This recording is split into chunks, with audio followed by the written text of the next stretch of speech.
क्रमांक 22 मधील आदिशक्ती चौक ते सलगर वस्ती पोलीस स्टेशन पर्यंतचा रस्ता अनेक वर्षापासून प्रलंबित होता।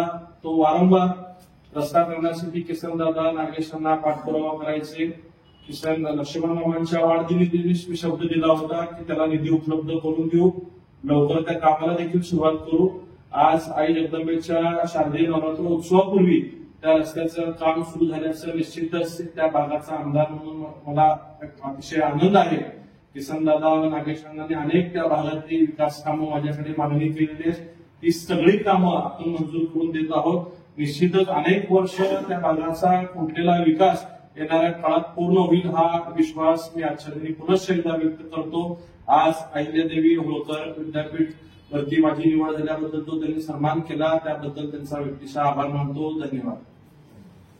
लोकदर्शन मराठी चॅनलला सबस्क्राईब करा, बेल बटनला क्लिक करा व लाईक करायला विसरू नका।